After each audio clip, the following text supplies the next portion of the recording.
What is the first thing that comes to mind when you hear the words nursing home? For most people, it is a dingy place where elderly people are very easily put on the back burner and do not receive the proper care that they deserve. When we first received this assignment, I was very quick to join the Disabled Advocacy and Senior Services group. The main reason for me joining this group is because my parents are full-time caretakers for my Nana, and she suffers from Alzheimer's and dementia.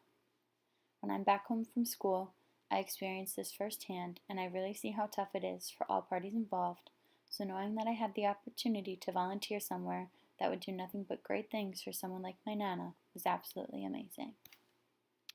This service project addresses many real-world problems, but the main one we will expand upon in this video is the care of elderly people who suffer from Alzheimer's. The reason for that is because the Kane Center, the organization that I was lucky enough to volunteer for in early March, has a separate department specifically for memory care patients.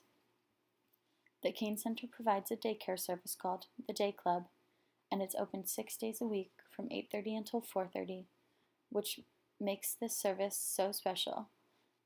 It allows caretakers like my mom and dad to run errands, go to work, or just take a breather and know that my Nana is being well taken care of the entire time. This not only eases the stress of my parents, but it also allows my Nana to socialize with people other than those in my family. People who attend the Day Club are always greeted by a volunteer and have different activities to participate in throughout the day. Whether it be a brain fitness class, painting class, or even a baking class, they really have anything and everything to do to keep their brain and body active. It was really incredible to see how great of a time everyone was having, and it really changed the way that I viewed nursing homes. Some learning objectives that I noticed during this process include the concepts of psychology of women and applying them to real-world issues, the understanding of stigma and prejudice, and making connections between different psychology concepts.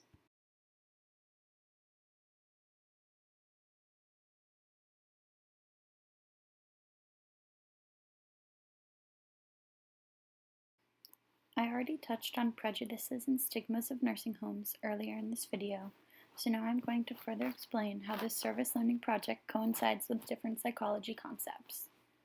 Obviously, Alzheimer's is a very tricky disease, but there are many different things every single patient has in common. The main one that I noticed is their love for babies. In the corner of the Day Club, there is a bassinet that has a baby doll in it with different outfits, diapers, bottles, etc., and throughout the day, each person has the opportunity to play with said doll. Every single person thought it was a real baby and treated it with all the love in the world.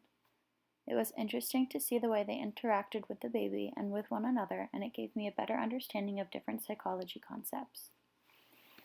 Even though the majority of my time volunteering at the Kane Center was filing paperwork and invoices, they let me hang out in the Day Club for a couple hours to let me observe the memory care patients and really get a feel for the atmosphere and how the Day Club was ran. I had the opportunity to talk with different employees, volunteers, and even patients throughout my time there. I have learned a lot about myself from this experience, more than I could have ever imagined. I'm so grateful, and I cannot wait to go back.